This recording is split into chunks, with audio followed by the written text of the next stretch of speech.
ఈరోజు మన రెసిపీ వచ్చేసి ఎలాంటి పిండి వాడకుండగా జొన్న పిండి గానీ, మైదా పిండి గానీ, బియ్యం పిండి గానీ, ఎలాంటి పిండి వాడకుండగా ఈ స్నాక్స్ రెసిపీ అయితే చాలా ఈజీగా చేసుకోవచ్చు. అంత టేస్టీగా అయితే ఉంటాయండి.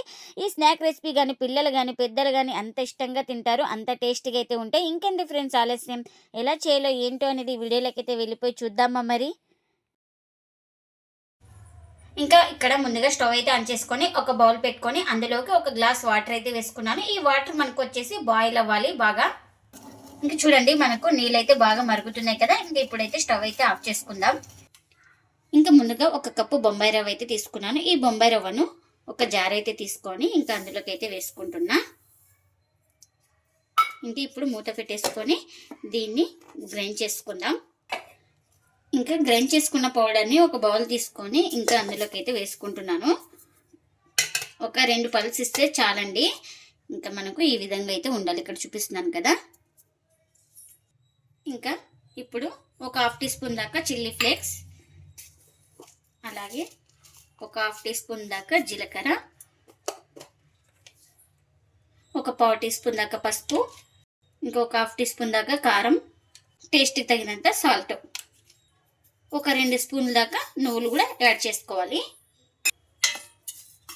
ఇంకా అన్నీ ఒకసారి బాగా కలిపేసుకుందాం. ఇంకా ఇప్పుడు ఇందులోకి కాస్త ఆయిల్ కూడా వేసుకోవాలి, 1 స్పూన్ దాకా. ఇంకా ఈ ఆయిల్ కూడా వేసుకొని ఒకసారి మొత్తం బాగా ఇలా కలిపేసుకోవాలి. మనం ఇప్పుడు ఇందులోకి ముందుగా మరిగించుకున్నాం కదా, ఆ వాటర్ని అయితే వేసుకుందాం. ఇంకా ఒకటేసారి వేయకుండా కొద్దిగా వేసుకుంటూ ఇలా పిండిని అయితే కలిపేసుకోవాలి. ఒకటేసారి వేసేస్తే మనకు పిండి అనేది జారుగా అయిపోతుంది. మనకు ఇంకా కాస్త వాటర్ అయితే పడుతుంది.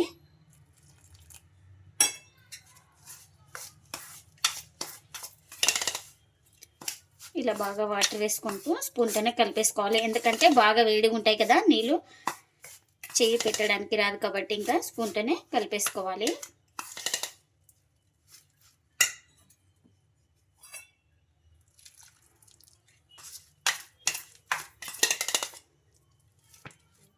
చూడండి ఇలా బాగా ఎక్కడ ఉండలేకుండా స్పూన్తోనే బాగా ఈజీగా కలిపేసుకోవాలి.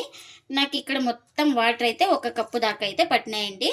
బొంబాయి రవ్వ అయితే 1 కప్పు అయితే తీసుకున్నాను. వాటర్ కూడా సేమ్ అన్నీ పట్టినాయి మనకు. ఇంకా కాస్త చల్లారిన తర్వాత అయితే ఇంకా చేతితోనే కలిపేస్తున్నాను.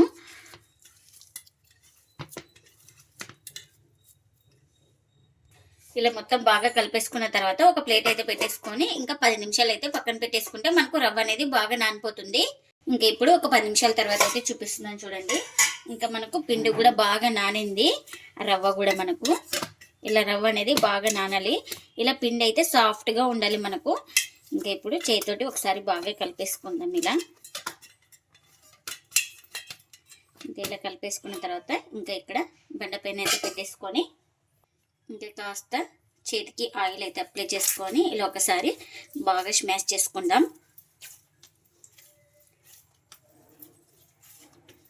ఇలా చేసుకుంటే చాలా సాఫ్ట్గా అయిపోతుంది మనకు పిండి అనేది.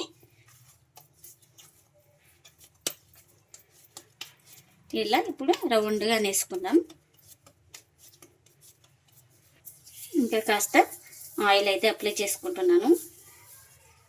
ఇలా ఆయిల్ అయితే అప్లై చేసుకున్న తర్వాత ఈ పిండి ముద్ద పెట్టేసుకొని ఇంకా ఇప్పుడు రుద్దేసుకోవాలి దీన్ని.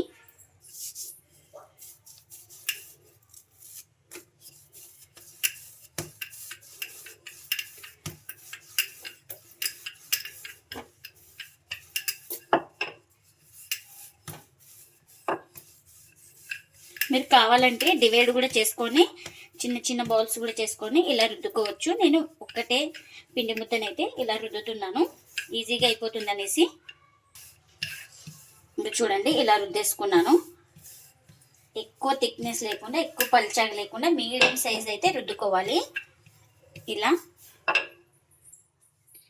ఇంకా నేను ఇక్కడ చూపిస్తున్నాను చూడండి, ఈ విధంగా అయితే కట్ చేసుకోవాలి. మనకు ఒక వేలంతా గ్యాప్గా ఉండాలి. ఇలా ఒకసారి సైజులో పెట్టేసుకొని ఇలా కట్ చేసుకుంటే చాలు. ఇదే సైజులో అన్నీ కట్ చేసుకోవాలి ఇలా.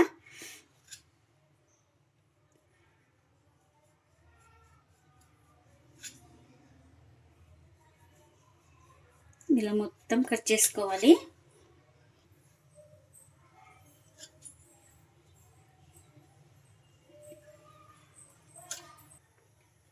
ఇంకా ఇలా పీసెస్ అయితే చేసుకున్నాను కదా. ఇంకా ఇక్కడ నేను 3 భాగాలు అయితే కట్ చేసుకుంటున్నాను.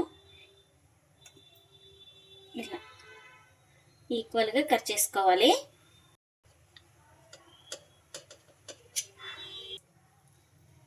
ఇంకా చూడండి ఇలా ప్లేట్లోకి అయితే తీసుకుంటున్నాను. ఇలా కట్ చేసుకున్న తర్వాత మనకు ఫ్రై చేసుకోవడానికి ఈజీగా ఉంటుంది. ఇలా అన్నీ ఒక ప్లేట్లోకి అయితే తీసుకుంటే ఇంకా ఫ్రై చేసుకోవడానికి ఆయిల్ కూడా పెట్టేసుకున్నాను. ఆయిల్ కూడా హీట్ అయింది. ఇప్పుడు ఒక్కొక్కటి ఇలా నిదానంగా వేసుకోవాలి. మనకు కడాయికి ఎన్ని పడితే అన్ని వేసుకోవాలి. బాగా ఆయిల్ వచ్చేసి హీట్ మీదనే ఉండాలి.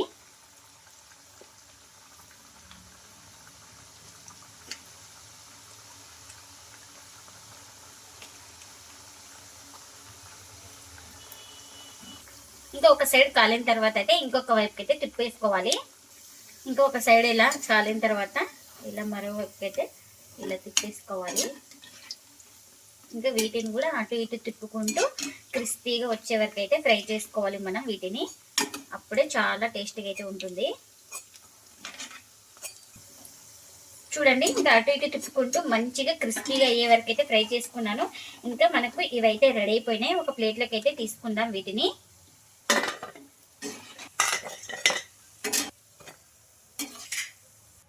ఇంకా మిగిలిన వాటిని కూడా వేసుకుంటున్నాను. మనం ఇవి వేసేటప్పుడు అంటే హై ఫ్లేమ్లోనే పెట్టుకోవాలి. ఇంకా నిదానంగా వేసుకోవాలి. ఇంకా ఇందులో నువ్వులు ఉంటాయి కాబట్టి చిటపట అంటుంటాయి. ఇంకొక సైడ్ కాలిన తర్వాత మరోవైపు అయితే టర్న్ చేసుకోవాలి. ఇంకా ఒక సైడ్ కాలిన తర్వాత అయితే ఇంకా మరోవైపు అయితే ఇలా టర్న్ చేస్తున్నాను చూడండి. ఇంకా వీటిని కూడా అటు ఇటు తిప్పుకుంటూ మంచిగా క్రిస్పీగా అయ్యే వరకు అయితే ఫ్రై చేసుకోవాలి. మనకు తక్కువ ఆయిల్లోనే ఈ స్నాక్ అయితే రెడీ అయిపోతుందండి. కేవలం 10 నిమిషాల్లో ఎప్పుడు కావాలంటే అప్పుడు ఈజీగా చేసుకోవచ్చు. అంత టేస్ట్గా అయితే ఉంటాయి మనకు. ఇంకా ఇవి కూడా రెడీ అయిపోయినాయండి. అన్నీ ఇలానే చేసుకోవాలి. ఎలాంటి పిండి లేకుండా స్నాక్ రెసిపీ అయితే రెడీ అయిపోయింది. ఇంకా ప్లేట్లకు అయితే సర్వ్ చేస్తున్నానండి. ఈ రెసిపీ చాలా టేస్టీగా చాలా క్రిస్పీగా ఉంటాయండి. అంత టేస్టీగా అయితే ఉంటాయి. పిల్లలు ఈవినింగ్ స్కూల్ నుంచి రాగానే కేవలం 10 నిమిషాలు అయితే ఈజీగా చేసి ఇవ్వచ్చు. అంత టేస్టీగా అయితే ఉంటాయండి మనకు. ఈ స్నాక్ రెసిపీ అయితే పిల్లల నుంచి పెద్దల వరకు అంత ఇష్టంగా తింటారండి. అంత టేస్టీగా అయితే ఉంటాయి. నేను ఇంకా ఇక్కడ సాస్తో అయితే సర్వ్ చేస్తున్నాను. ఇంకా ఇక్కడ చూపిస్తున్నాను చూడండి మీకు. చూడండి ఇలా చాలా క్రిస్పీగా అయితే వస్తాయండి మనకు. మీరు కూడా తప్పకుండా ఒకసారి ఈ స్నాక్ రెసిపీ చేసి మీకు ఎలా వచ్చిందో కామెంట్ అయితే చేయండి ఫ్రెండ్స్. ఇదండి ఇవాళ వ్లాగ్. ఈ వీడియో కనుక నచ్చితే ప్లీజ్ లైక్ చేయండి, షేర్ చేయండి, కామెంట్ చేయండి. అలాగే లైక్ చేసి సపోర్ట్ చేయండి friends. Thanks for watching. Bye bye.